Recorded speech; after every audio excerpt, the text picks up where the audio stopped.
लोकसभा का चुनाव हो या विधानसभा का चुनाव, दिल्ली विधानसभा का चुनाव हो या बिहार विधानसभा का चुनाव, चाहे पंजाब का विधानसभा का चुनाव हो या बंगाल विधानसभा का चुनाव, झूठ की झमाझम बारिश होती है। क्योंकि भारत में झूठ बोलना अपराध नहीं है, बल्कि झूठ बोलना फ्रीडम ऑफ स्पीच कहलाता है। नेता झूठे वादे करते हैं, झूठे नारे लगाते हैं, झूठी बातें करते हैं, झूठे आरोप लगाते हैं, क्योंकि झूठ बोलना अपराध नहीं है, बल्कि झूठ बोलना फ्रीडम ऑफ स्पीच कहलाता है। झूठे झूठे वादे कर दिए जाते हैं, क्योंकि झूठा वादा करना भी अपराध नहीं है, और झूठा वादा पूरा करना भी, कोई जो नहीं पूरा कर पाए तो उसको कोई सजा भी नहीं मिलती है, इसलिए लोग झूठा वादा भी कर रहे हैं। एक नेता कह रहे हैं कि हम वक्फ एक्ट को खत्म कर देंगे, जो पार्लियामेंट में वक्फ एक्ट बनाया है उसको हम खत्म कर देंगे, और लोग ताली बजा रहे हैं, क्योंकि आम जनता को पता ही नहीं है कि पार्लियामेंट का बनाया हुआ कानून राज्य सरकार खत्म नहीं कर सकती, इसलिए वो ताली बजाई जा रही। एक नेता कह रहे हैं कि हम बिहार के सब परिवार से एक एक आदमी को सरकारी नौकरी देंगे। बिहार में 1 करोड़ परिवार रहते हैं, इसका मतलब बिहार में 1 करोड़ लोगों को सरकारी नौकरी देंगे, और वो भी कह रहे हैं कि सरकार बनते 1 महीने के अंदर ही दे देंगे। पूरे देश में 1 करोड़ सरकारी नौकरी नहीं है। आज की डेट में पूरे देश में सभी राज्यों को मिला के, केंद्र सरकार को मिला के भी 1 करोड़ सरकारी कर्मचारी नहीं है। और बिहार के नेताजी कह रहे हैं कि हम तो सरकार बनने के 30 दिन के अंदर ही हर परिवार से एक एक आदमी को नौकरी दे देंगे, यानी बिहार में जो 1 करोड़ परिवार हैं, हर परिवार से एक एक आदमी, यानी 1 करोड़ लोगों को नौकरी दे देंगे। और लोग ताली बजा रहे। क्यों? क्योंकि झूठी बात कहना, झूठा वादा करना कोई अपराध नहीं है, ये फ्रीडम ऑफ स्पीच कहलाता है, ये लोकतंत्र का हिस्सा कहलाता है। झूठा मैनिफेस्टो बना दीजिए, ये भी डेमोक्रेसी का पार्ट है, लोकतंत्र का पार्ट है। एक नेता कह रहे हैं हम सबको घर बना के दे देंगे, सबको छत दे देंगे। कड़वी सच्चाई है कि भारत में जब तक 2 करोड़ घर बनता है, 10 करोड़ बेघर पैदा हो जाते हैं, इसलिए सबको छत तो कभी मिल ही नहीं सकती। एक कह रहे हम गरीबी खत्म कर देंगे, बेरोजगारी खत्म कर देंगे, वो कभी हो ही नहीं सकता, क्योंकि जब तक 2 करोड़ लोगों को रोजगार मिलता है, 10 करोड़ बेरोजगार पैदा हो जाते।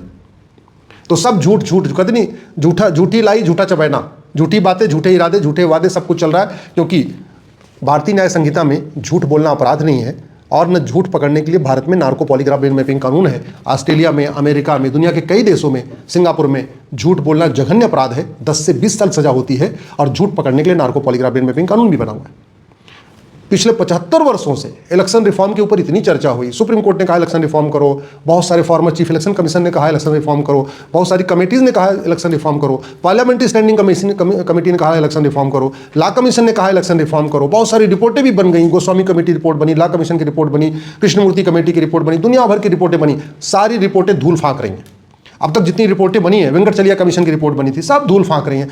कभी इलेक्शन रिफॉर्म के ऊपर जितनी रिपोर्ट बनी है, जितने कमीशन बने हैं, जितने एक्सपर्ट कमिटीज बनी हैं, उनके सजेशन को लागू करना तो छोड़िए, पार्लियामेंट में टेबल भी नहीं किया गया कि टेबल करके थोड़ी उस पर चर्चा कर ले। और नतीजा क्या है?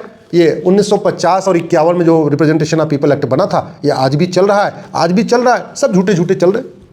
कुछ भी वादे कर दो, चंद्रमा को नीचे उतारने का वादा कर दो, सूर्य को नीचे उतारने का वादा कर दो, चंद्रमा को गर्म करने का वादा कर दो, या सूर्य को ठंडा करने का वादा कर दो, कोई फर्क नहीं पड़ता। सब लोकतंत्र का पार्ट है, सब डेमोक्रेसी का पार्ट है, सब फ्रीडम ऑफ स्पीच है, सब फ्रीडम ऑफ एक्सप्रेशन है, कोई चर्चा नहीं। इसमें पिस्ता कौन है? आम जनता। आम जनता नेता के ऊपर भरोसा करती है, और नेता झूठी बातें करते हैं, वो आम जनता ताली बजाती रहती है। 5 साल के लिए सरकार बन जाती, फिर सरकार आती है, फिर झूठी बातें, झूठे इरादे, झूठे मैनिफेस्टो, फिर जनता ताली बजाती रहती है। बिहार का उदाहरण ले लीजिए। नीतीश कुमार जी बहुत ईमानदार है, लेकिन और कई बार मुख्यमंत्री हो गए। आप बिहार का मुझे एक जिला बताइए जहां भ्रष्टाचार कम हो गया हो, एक तहसील बताइए जहां भ्रष्टाचार कम हो गया हो, एक डिपार्टमेंट बताइए जहां भ्रष्टाचार कम हो गया हो, एक कोई थाना बताइए जहां भ्रष्टाचार कम हो गया हो, एक कोई तहसील बताइए जहां भ्रष्टाचार कम हो गया हो। तो व्यक्ति के मुख्यमंत्री, ईमानदार व्यक्ति के मुख्यमंत्री बनने से भ्रष्टाचार खत्म नहीं होता।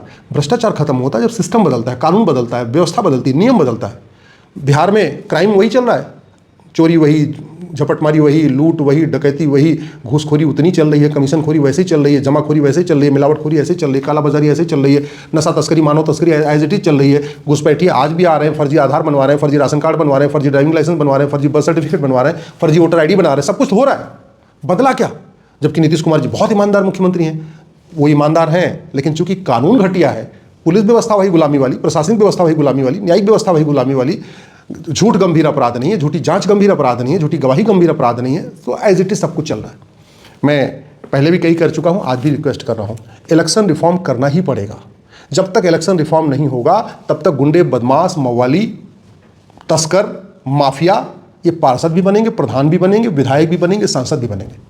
जितने भी पाखंडी हैं, अंधविश्वास फैलाने वाले हैं, काला जादू फैलाने वाले, झूठे हैं, मक्कार हैं, जो होमगार्ड बनने लायक नहीं है, जो चपरासी बनने लायक नहीं है, जो सिक्योरिटी गार्ड बनने लायक नहीं है, जो ड्राइवर बनने लायक नहीं है, जो किसी के लायक नहीं है, वो पार्षद बन रहे, प्रधान बन रहे। क्यों?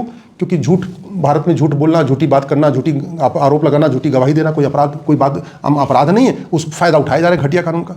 इसलिए सरकार को अगर व्यवस्था बदलनी है, देश को बदलना है, भारत को परम वैभव पे ले जाना है, भारत को विश्वगुरु बनाना है, एक विकसित भारत बनाना है, तो सरकार को तत्काल पार्षद, प्रधान, सांसद, विधायक के लिए मिनिमम क्वालिफिकेशन तय करना चाहिए। इस घटिया कानून को खत्म कर देना चाहिए जो 1950-51 में बना था। एक नई भारतीय चुनाव संहिता लागू करना चाहिए और नई चुनाव संहिता में मिनिमम क्वालिफिकेशन होनी चाहिए, मैक्सिमम एज लिमिट होनी चाहिए। जब होमगार्ड की मिनिमम क्वालिफिकेशन हो सकती है, ड्राइवर की मिनिमम क्वालिफिकेशन हो सकती है, सिक्योरिटी गार्ड की मिनिमम क्वालिफिकेशन हो सकती है, चपरासी की मिनिमम क्वालिफिकेशन हो सकती है, क्लर्क की मिनिमम क्वालिफिकेशन हो सकती है, तो सांसद, विधायक, पार्षद, प्रधान के लिए मिनिमम क्वालिफिकेशन क्यों नहीं होनी चाहिए? क्या भारत में अभी पढ़े लिखे लोग नहीं है क्या? पढ़े लिखे लोगों की कमी है क्या? केवल अनपढ़, अनाड़ी गंवारी बचे हुए हैं जो मिनिमम क्वालिफिकेशन तय नहीं हो रही, मैक्सिमम एज लिमिट तय नहीं हो रही? भारत में लोगों की कमी तो है नहीं। जब टीचर बनने के लिए टीटी हो सकता है, इंजीनियर बनने के लिए ऑल इंडिया लेवल पे जेई का एग्जाम हो सकता है, डॉक्टर बनने के लिए ऑल इंडिया लेवल पे नीट का एग्जाम हो सकता है, लॉ करने के लिए ऑल इंडिया लेवल पे क्लैट का एग्जाम हो सकता है, एमबीए करने के लिए ऑल इंडिया लेवल पे कैट का एग्जाम हो सकता है, तो सेना में जाने के लिए एनडीए का एग्जाम हो सकता है, तो पार्षद, प्रधान बनने के लिए, सांसद, विधायक बनने के लिए ऑल इंडिया लेवल पे एग्जाम क्यों नहीं करना चाहिए?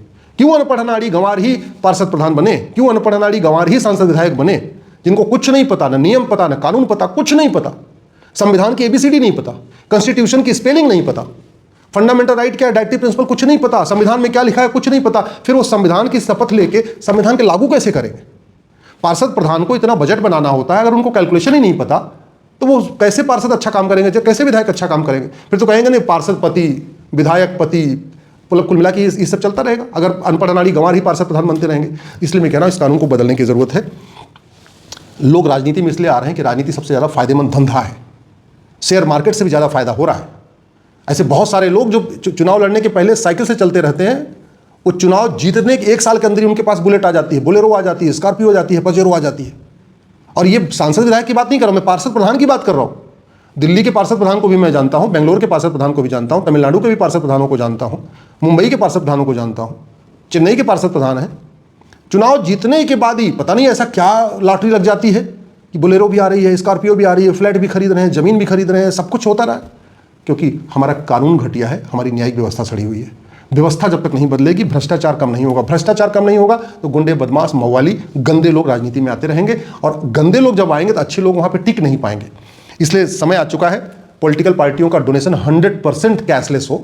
1 रुपये उनको कैश में लेने की छूट नहीं होनी चाहिए चंदा, और 1 रुपये कैश में खर्च करने की छूट नहीं होनी चाहिए। पॉलिटिकल पार्टियों को आरटीआई के दायरे में लाना चाहिए, मैनिफेस्टो का स्टैंडर्ड फॉर्मेट होना चाहिए, और जो पॉलिटिकल पार्टी उल्टे सीधे मैनिफेस्टो में वादा करे उसके चुनाव लड़ने पर रोक लगनी चाहिए।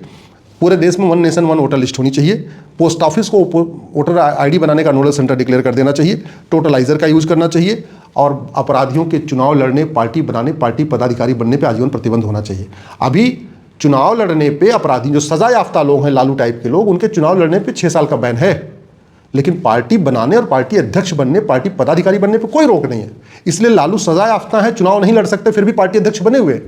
ऐसे ही कलमाड़ी, कोड़ा, ऐसे भारत में बहुत सारे लोग हैं जो सजा याफ्ता हैं, चुनाव नहीं लड़ सकते, लेकिन चुनाव लड़ा सकते हैं, टिकट बांट सकते हैं, चुनाव चिन्ह आवंटित कर सकते हैं, सब कुछ कर सकते हैं। और वो क्यों चल रहा है? क्योंकि 1950-51 का घटिया रिप्रेजेंटेशन ऑफ पीपल एक्ट चल रहा है, जिसको आज तक बदलने के ऊपर चर्चा नहीं हुई। जब तक भ्रष्टाचार के खिलाफ कठोर कानून नहीं होगा, जब तक भ्रष्टाचार को राष्ट्र की सुरक्षा के लिए खतरा घोषित नहीं करेंगे, भ्रष्टाचार को देशद्रोह घोषित नहीं करेंगे, भ्रष्टाचारियों की 100% प्रॉपर्टी जब्त करने, नागरिकता खत्म करने और आजीवन कारावास, फांसी के लिए कानून नहीं बनाएंगे जैसा चीन में बना हुआ है, तब तक भ्रष्टाचार कम नहीं होगा। और भ्रष्टाचार कम नहीं होगा तो बेईमान आते रहेंगे राजनीति में और ईमानदार बाहर निकलते रहेंगे। जैसे जहाँ भी अपराधी किस्म के लोग आ जाते हैं जिस मोहल्ले में, वहाँ पे जो शांतिप्रिय लोग हैं वो पलायन कर जाते हैं। ऐसे ही राजनीति में जब गुंडे बदमाश आते हैं तो सही लोग, अच्छे लोग राजनीति से दूर हो जाते हैं, और वो तभी ठीक होगा जब कानून बदला जाएगा। मैं माननीय प्रधानमंत्री से आग्रह कर रहा हूँ, घटिया कानून को बदलिए। जो इलेक्शन कमीशन की रिपोर्ट है, वेंकटचलिया कमीशन की रिपोर्ट है, जो लॉ कमीशन की रिपोर्ट है, जो गोस्वामी कमेटी की रिपोर्ट है, बहुत सारी रिपोर्ट इलेक्शन रिफॉर्म के लिए बनी है, उनको लागू करिए। इस घटिया कानून को खत्म करिए, एक नई भारतीय चुनाव संहिता लागू करिए।